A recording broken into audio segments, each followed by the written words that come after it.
Eu esqueci que a Gilmar é professora, né? A professora cumpre metodologicamente o cronograma, tá? Mas, enfim, agora nós vamos passar, então, a palavra ao Magno. O Magno é secretário municipal de assistência social de Porto Belo, e, nesse momento, já há algum tempinho, ele vem coordenando o nosso colegiado estadual de gestores municipais de assistência social aqui do estado de Santa Catarina. Então, assim, 20 minutinhos, né, Magno? Máximo.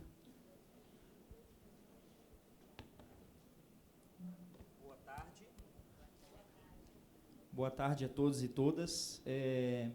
Eu optei por não trazer uma apresentação formal e eu vou tentar fazer algo mais dinâmico aqui, porque eu me sinto desconfortável em ficar de costas aqui, então eu vou ficar um pouquinho aqui, um pouquinho aqui. Vou tentar ser mais prático. Eu acho que eu não vou usar os 20 minutos, vou tentar não usar os 20 minutos, mas é nesse momento que a assistência e a educação se abraçam. Começa a chorar? Acho que ainda não. A gente luta mais um pouquinho ainda, mas vamos lá. Então, quando a gente olha falando da política de educação, nós, da assistência social, nos identificamos com muitas das falas, porque muitas das lutas são as nossas, do dia a dia. E a gente vê, nós estamos num momento onde não existe recurso em área nenhuma. Todas as áreas estão contingenciadas. A gente ouviu falar esse palavrão, contingenciamento. Eu estive em Brasília no dia 18, agora por último, e eu nunca pensei que eu ia gostar de ouvir uma palavra que é um palavrão, uma palavra feia, descontingenciamento. Então, assim, isso é para ver como que está a nossa situação.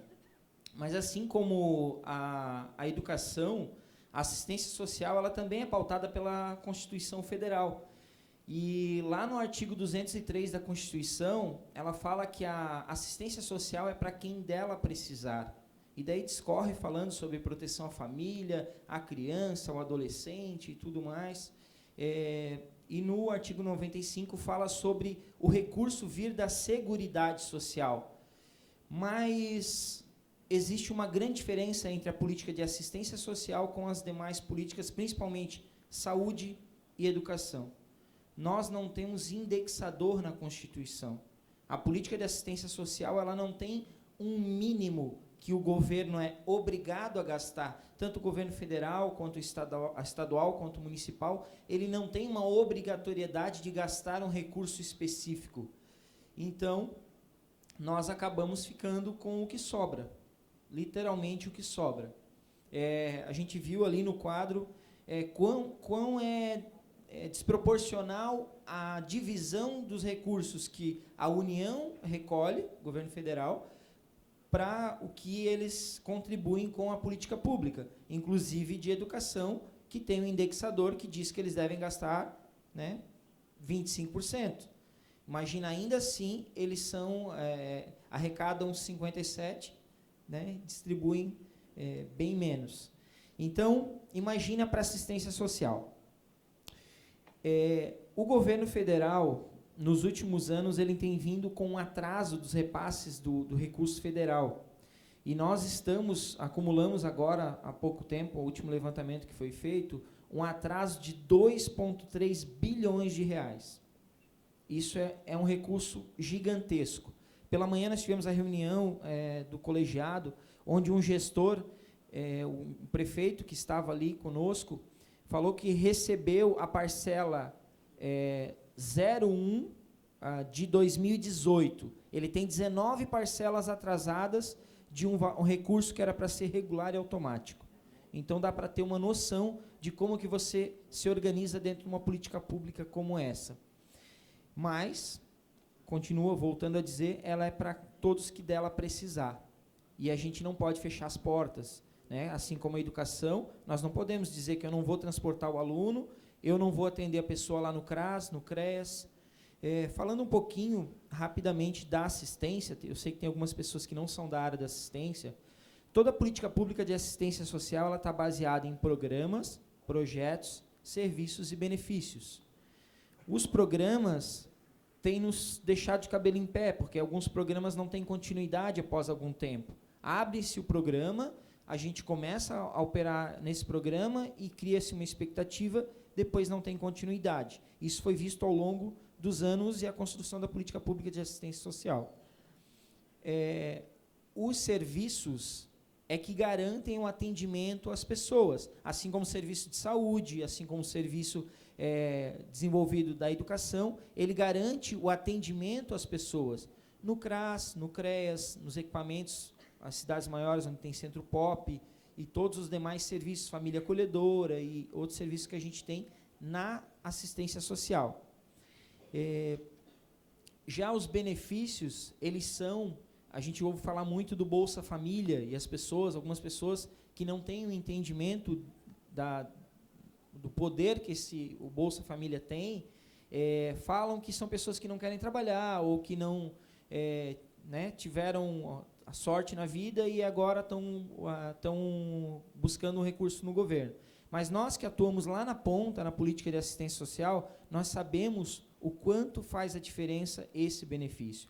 Só que ele não pode ter o fim em si mesmo, ele não pode ser só o benefício, ele tem que ter todo um conjunto de serviços e programas para que essas pessoas também tenham garantidos os seus direitos, não só esse direito que é o básico, que seria um repasse. Então, dentro desses 4 pilares, nós temos alguns projetos que os municípios acabam, seria o 4º, os municípios acabam abarcando. E se for pegar pela divisão, o Estado de Santa Catarina hoje, ele contribui era para contribuir, segundo o orçamento, com 0,36% do orçamento para assistência social. Então, de ficar assim, bem boquiaberto mesmo, 0,36%. O governo federal, tirando os benefícios e programas que tem, o que repassa para serviços, que é realmente aquilo que atende a população no dia a dia, é um valor muito pequeno. Ele beira menos de 1%. Tirando os benefícios lá, os cartões, Bolsa Família, isso, beira menos de 1% do orçamento geral do governo federal. E aqui nós estamos num evento que é municipalista, que fala dos municípios. Eu duvido qual município, eu falei isso na reunião da manhã, investe menos de 3% na assistência social. Porque se ele investir menos de 3%, ele não executa a política. Não tem como. Tem municípios que investem 5%, 8%, até 10% na política de assistência social. Mas e aí como é que ficam as outras políticas, como disse a professora? Porque se a gente já não tem recurso para executar saúde, educação, que estão na Constituição, como que a gente vai ter recurso para executar a assistência social? Então, hoje, o último levantamento, a última atualização que a FECAM fez, do que o governo federal deve para os municípios de Santa Catarina, está em 75 milhões de reais. Só o que Santa Catarina tem para receber na assistência social.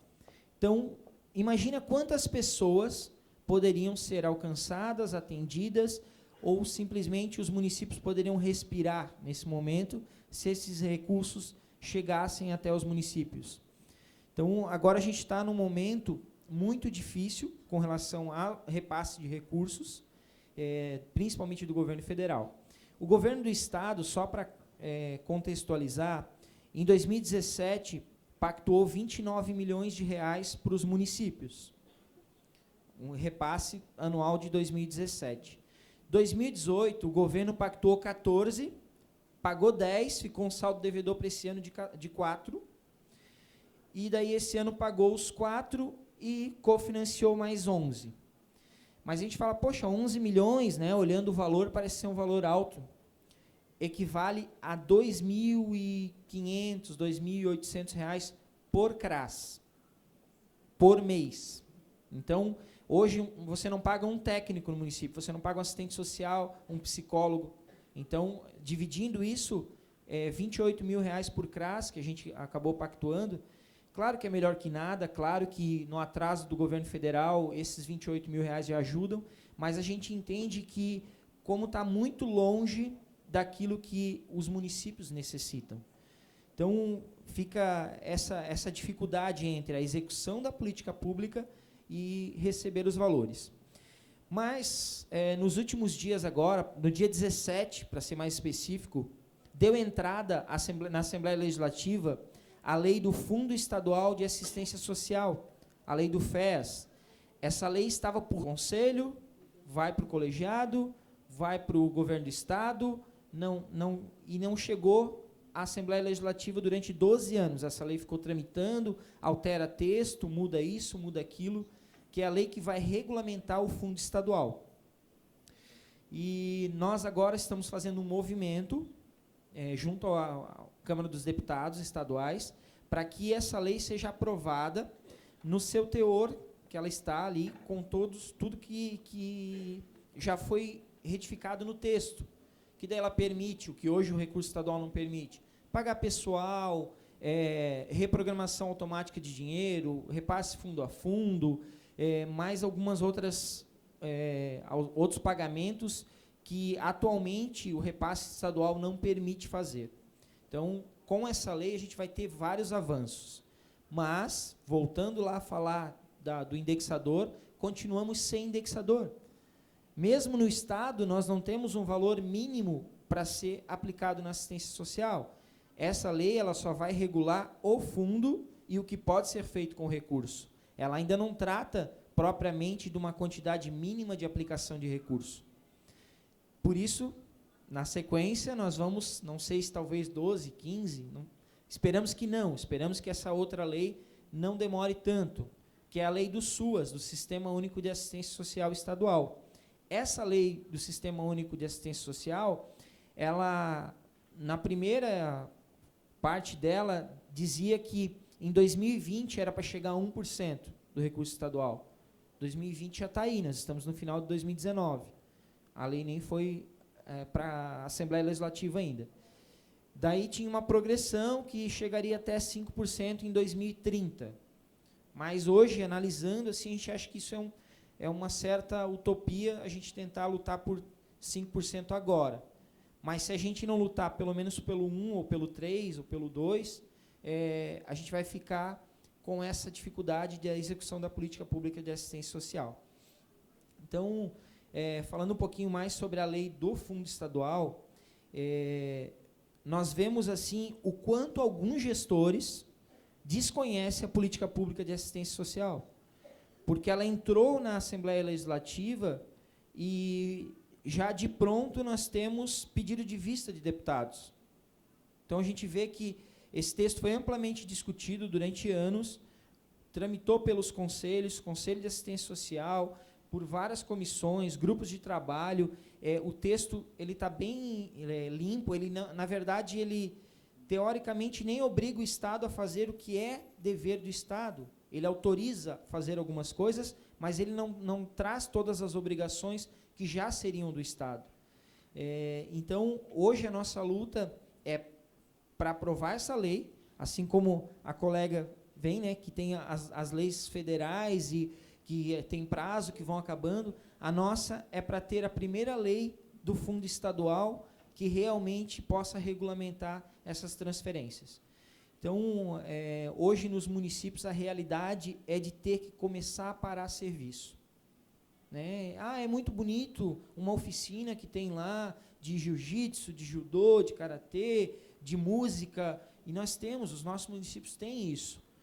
Mas você tem que fazer, as pessoas costumam dizer, tem que fazer um projeto para tirar as crianças da rua, mas é a assistência social que faz isso. Eu costumo dizer que a assistência social, ela é o elo que une todas as políticas públicas, porque na maioria dos municípios, quando não se sabe para onde encaminhar, se encaminha para assistência social, sabe? Eu costumo até brincar, às vezes, que é o posto Ipiranga, né? O posto Ipiranga é assistência social. Quando a pessoa não sabe para onde, vai lá na assistência que eles dão um jeito. E realmente, assim, o governador falou há pouco tempo sobre o exército que é da assistência social de Santa Catarina. São 8.000 trabalhadores da assistência social, guerreiros e guerreiras que estão trabalhando, eu acho que é por amor, não tem como não ser por amor, porque tamanha dificuldade, sabe? E eu não sou da área da assistência, eu estou há 3 anos na área da assistência, então você se apaixona pelas pessoas, pelo cuidado com as pessoas. Então, um governante, um governo que não cuida dos seus mais carentes, ele não pode ter outras prioridades. Então, nesse momento, assim, não tem muito mais que eu possa falar. Eu tinha preparado algumas falas sobre esse contexto, mas o momento atual que a gente está vivendo com relação aos recursos financeiros das políticas públicas, né, eu incluo, a assistência social está sofrendo mais ainda. Porque se a educação é considerada a prima rica, né, a assistência social talvez é aquela que ninguém lembra, né? Aquela prima que ninguém lembra, que muitas vezes tem que ser chata para ser lembrada. Então, hoje nós somos os invisíveis trabalhando para pessoas invisíveis. Eu não queria terminar dessa forma, porque eu penso que fica um pouco pesado, né? Mas dizer que a dificuldade que a gente encontra não vai ser maior do que o desejo que a gente tem de fazer a diferença em cada pessoa. Então, cada um de vocês, por estar aqui, por se propor a melhorar, a ouvir, a conhecer um pouco mais, às vezes, da outra política pública, conhecer um pouquinho mais da dinâmica que envolve esse recurso, porque muitas vezes eu me coloco também, a gente às vezes julga outra política pública, mas eles têm tanto dinheiro, como é que eles não dão um jeito? Né? E não é fácil. Quem está à frente sabe como é que é. Então, agradecer a cada um de vocês por ouvir, né, e que venham as perguntas, mas que por estar aqui e se propondo a fazer o melhor e dar o melhor de si.